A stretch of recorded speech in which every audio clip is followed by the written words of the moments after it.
Assalamualaikum warahmatullahi wabarakatuh. Halo teman-teman semua.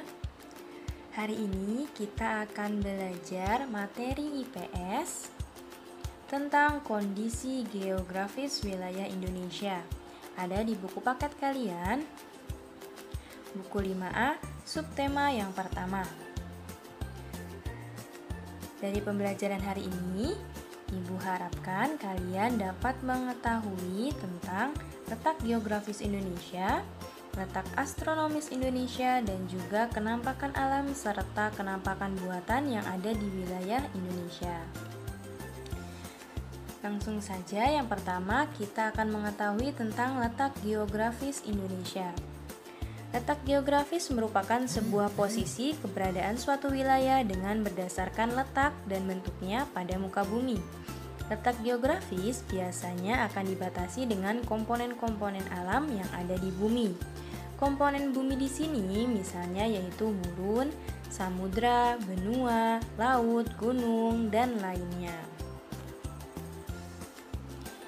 Nah, jika kita lihat dari gambar di samping, ada peta dunia, kita bisa melihat letak geografis Indonesia berada pada dua benua, yaitu benua Asia dan benua Australia, dan juga terletak di antara dua samudra, yakni Samudra Hindia dan Samudra Pasifik. Lalu, apa sih pengaruhnya letak geografis Indonesia? Ada beberapa pengaruh letak geografis di Indonesia. Yang pertama, yaitu Indonesia memiliki iklim tropis. Letak Indonesia yang terletak atau berada di antara dua samudra besar menjadikan Indonesia mendapat angin laut yang mana angin tersebut akan membawa banyak hujan. Jadi, alasan inilah salah satu yang menyebabkan Indonesia memiliki iklim tropis. Pengaruh yang kedua yaitu Indonesia memiliki dua musim. Kondisi cuaca yang ada di Indonesia adalah pengaruh dari angin musim yang berhembus setiap 6 bulan sekali, sehingga hal ini menjadikan Indonesia memiliki dua musim, yakni musim panas dan musim hujan. Pengaruh yang ketiga yaitu Indonesia memiliki keragaman budaya. Letak Indonesia berada di antara dua benua, yaitu benua Asia dan benua Australia, berada di cross position. Hal inilah yang menjadikan Indonesia menjadi keragaman budaya berupa seni, bahasa, peradaban, maupun agama. Yang keempat yaitu Indonesia memiliki lokasi dagang yang strategis. Indonesia disebut-sebut memiliki lokasi yang strategis ini sebab menjadi jalur distribusi barang dagangan. Inilah yang menjadi Indonesia memiliki mitra dagang dengan negara-negara luar. Sehingga kegiatan perdagangan pun tentunya akan meningkat. Selanjutnya, kita akan mengetahui tentang letak astronomis Indonesia. Letak astronomis adalah suatu pembagian letak sebuah wilayah berdasarkan garis lintang dan garis bujur. Untuk sebab itu, kita harus membahas dulu atau mengetahui terlebih dahulu tentang garis bujur dan garis lintang itu sendiri. Garis lintang merupakan garis khayal atau disebut juga dengan garis imajiner yang melintang pada permukaan bumi yang dimulai dari barat ke arah timur. Garis lintang inilah yang menjadi bumi menjadi dua bagian yang sama besar secara horizontal. Kedua bagian tersebut yaitu bagian utara dan bagian selatan. Bagian bumi yang berada di sebelah utara garis lintang disebut sebagai lintang utara, sedangkan yang di sebelah selatan disebut dengan lintang selatan.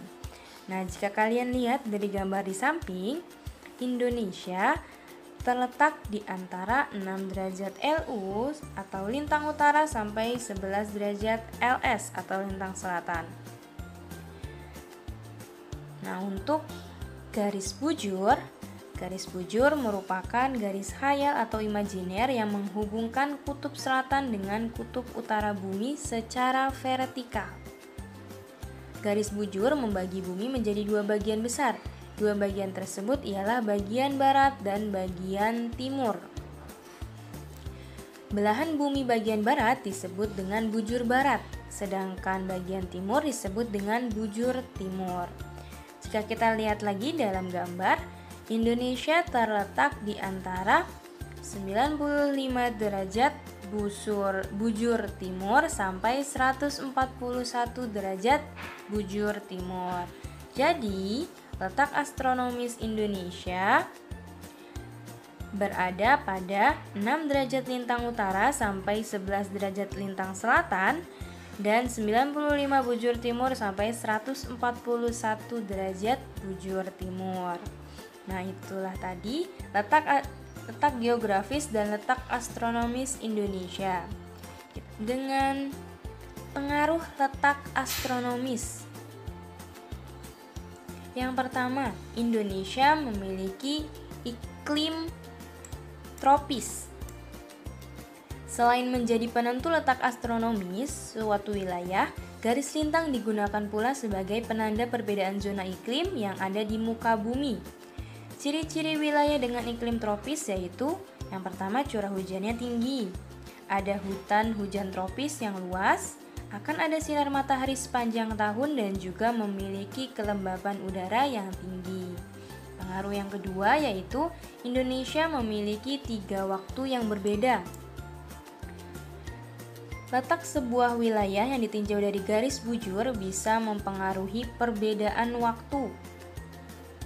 Posisi inilah yang menyebabkan Indonesia memiliki 3 daerah waktu, yaitu waktu Indonesia bagian barat atau WIB, waktu Indonesia bagian tengah atau WITA, dan yang terakhir waktu Indonesia bagian timur atau WIT. Selanjutnya kita akan membahas tentang kenampakan alam dan juga kenampakan buatan yang ada di wilayah Indonesia. Kita cari tahu dulu pengertiannya. Kenampakan alam yaitu lingkungan yang terbentuk secara alami atau disebabkan oleh peristiwa alam. Sedangkan kenampakan buatan yaitu lingkungan yang sengaja dibuat oleh manusia untuk kepentingan tertentu. Contohnya, contoh kenampakan alam, misalnya contoh di daratan. Misalnya ada daratan tinggi, dataran rendah, pegunungan, gunung, lembah, bukit, dan lain sebagainya. Di wilayah perairan ada sungai, laut, rawa, danau, samudra, teluk, dan lain sebagainya. Selanjutnya ada contoh kenampakan buatan. Di daratan misalnya ada pelabuhan, bandara, pasar, dan lain-lainnya. Sedangkan di wilayah perairan misalnya ada waduk dan irigasi, serta lain sebagainya. Nah, dari materi yang sudah Ibu sampaikan, kita bisa rangkum, yaitu Indonesia terletak di antara 6 derajat LU sampai 11 derajat LS dan juga 95 bujur timur sampai 141 bujur timur untuk letak astronomisnya. Sedangkan letak geografis Indonesia terletak di antara 2 benua, yaitu benua Asia dan benua Australia, dan juga 2 samudra, yaitu Samudra Hindia dan Samudra Pasifik. Kenampakan alam yaitu lingkungan yang terbentuk secara alami atau disebabkan oleh peristiwa alam. Contohnya danau, sungai, gunung, dan lain sebagainya. Sedangkan kenampakan buatan yaitu lingkungan yang sengaja dibuat oleh manusia untuk kepentingan tertentu. Contohnya pasar, waduk, bandara, jembatan, dan lain sebagainya. Baik, sekian untuk materi IPS hari ini. Semoga dapat menambah wawasan kita semua ya teman-teman. Sampai jumpa pada pembelajaran IPS selanjutnya. Wassalamualaikum warahmatullahi wabarakatuh.